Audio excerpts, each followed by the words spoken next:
Our next speaker has had the same problem and spent many years in Toastmasters trying to find a solution to creating good speeches. One day he had a solution. One day he had a discussion with his mentor that transformed his approach to making speeches. Today you will learn about that approach, discover a whole new way to look at speeches, and find out how easy it is to create a good speech. And now please join me in welcoming our next speaker, Tim Wilson.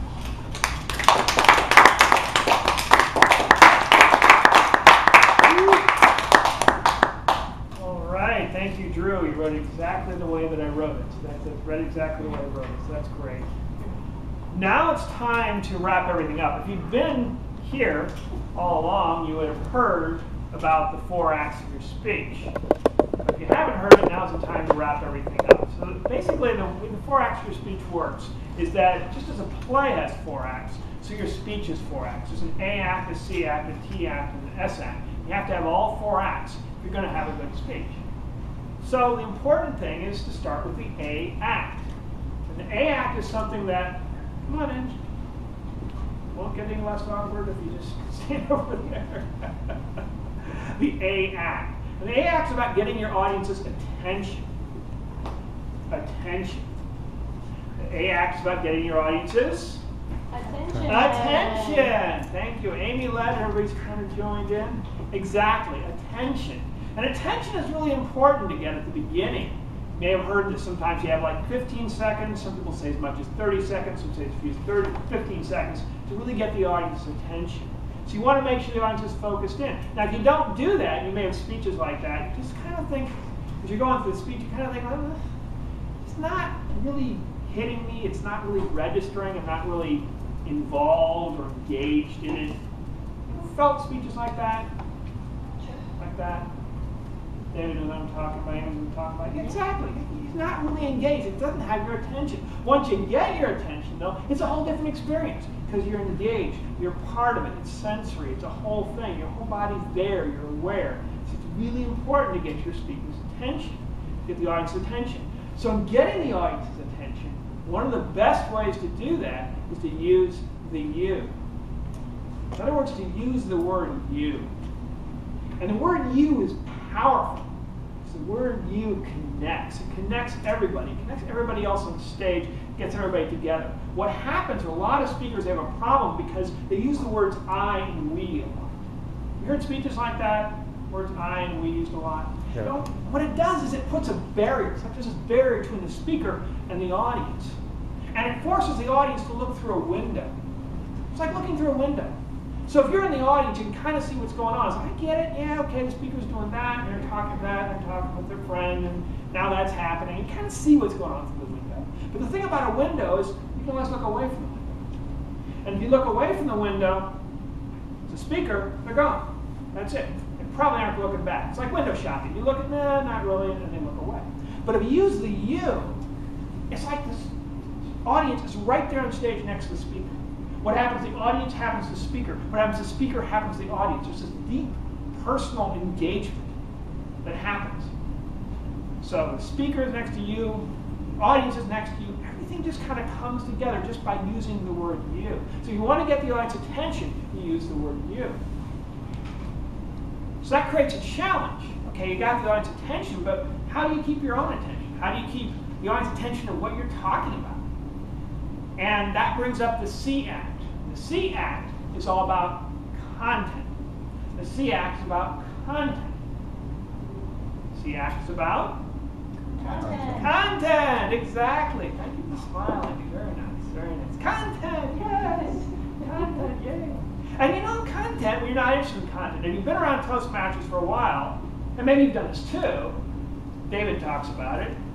You know, you don't really quite have the right content. When as a speaker, you sign up and you say, and then the day you're supposed to give that speech happens, you say, well, I'm just not quite ready for it. You say, I don't know, was that today? I thought that was like tomorrow, and I still got some more research to do on the topic. I really can't do it right now. You ever done that sort of thing? Yeah, you know what I'm talking about, Jimmy. Exactly. You're not really into it. But once you have content, it's not a big deal. In fact, you drive yourself, exactly as David said, you drive yourself. You make sure you got that speech going, you make sure that speech is working, the audience is engaged, you're engaged, everything all kind of works together. And that's what happens when you find your passion. You find your passion, you find your speech. It's really that simple. You find what you're passionate about talking about, you find your speech.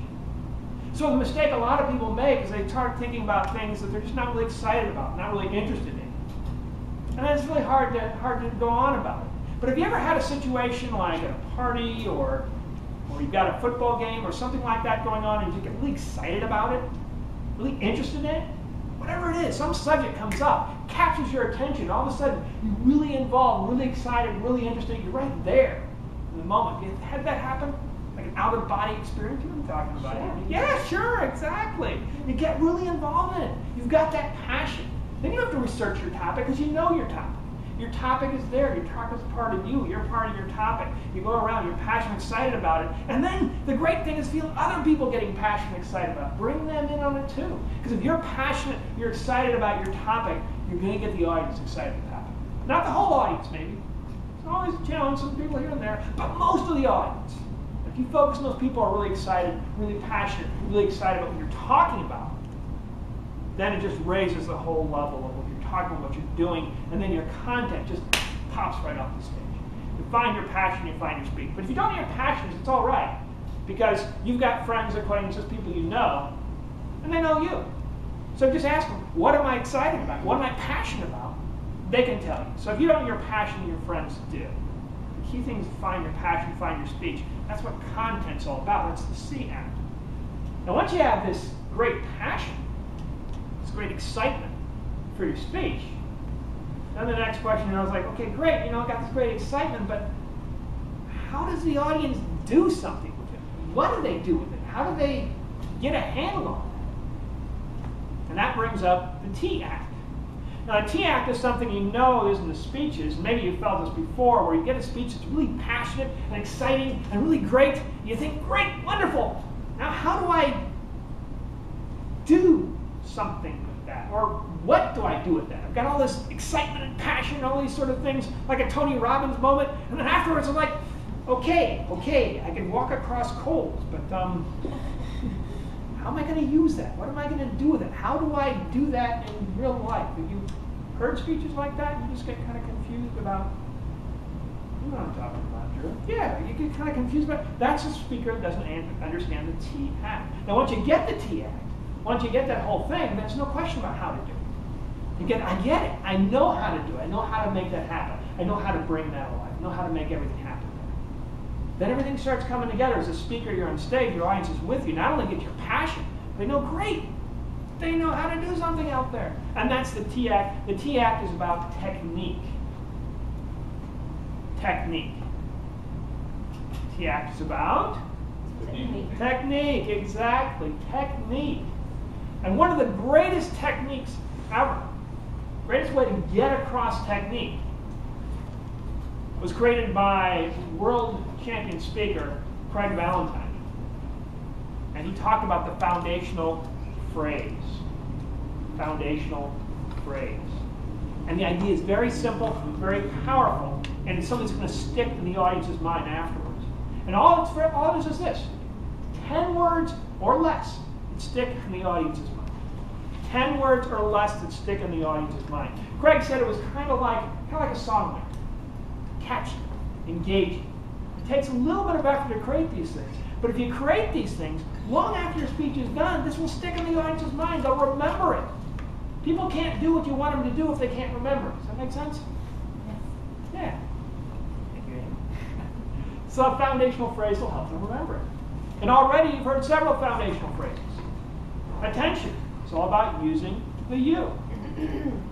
Probably stick in your mind. I've had people come up after and say, Tim, yeah, I'm starting to use the you. It's starting to become engaging, interesting. Content. Find your passion. Find your speech. Think about that. So when you think of content, what am I going to talk about? Okay, passion. What am I passionate, what I'm excited about? Important things, the foundational phrase that helps you remember things afterwards. And even foundational phrase is a foundational phrase. Foundational phrase is repeating with that F sound. It's just a great way to help your audience remember things. And it's not only really useful here, just in Toastmasters, but also if you really have major speeches. And it's useful outside of that too. For instance, you can help your boss. If your boss is asking you things and you give a foundational phrase to describe something you're talking about your boss wants done, and it sticks in the mind, you may name it after you. You say, oh yeah, we're going to do what Amy suggested. Yeah, we'll do the Amy.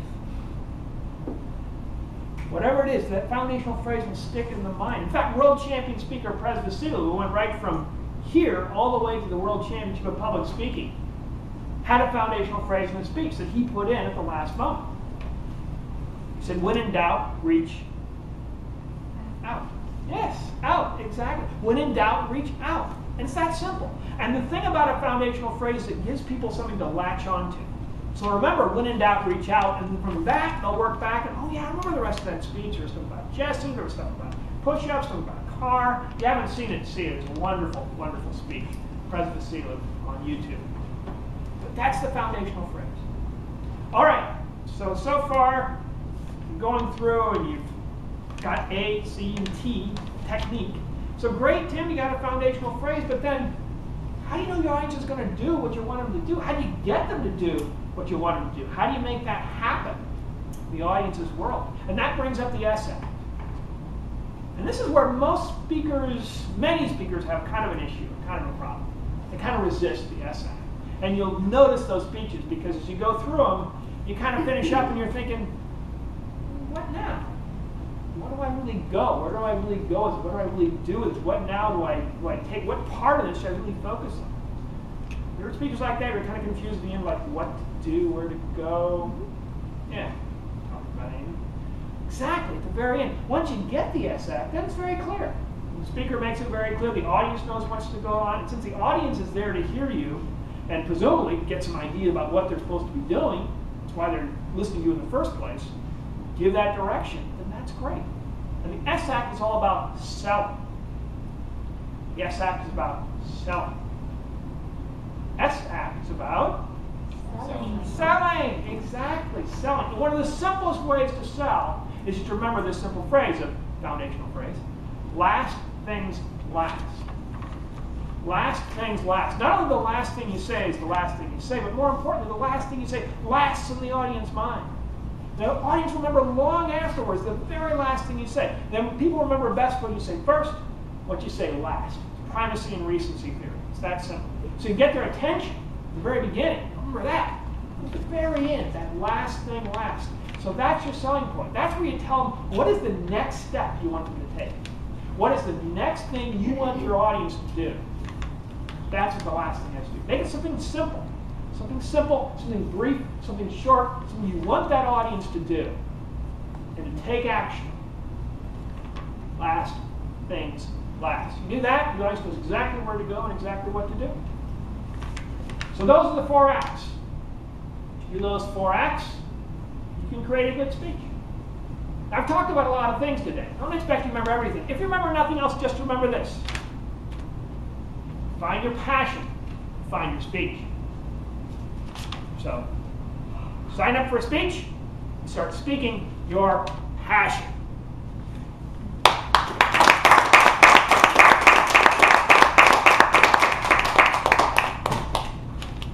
Thank you.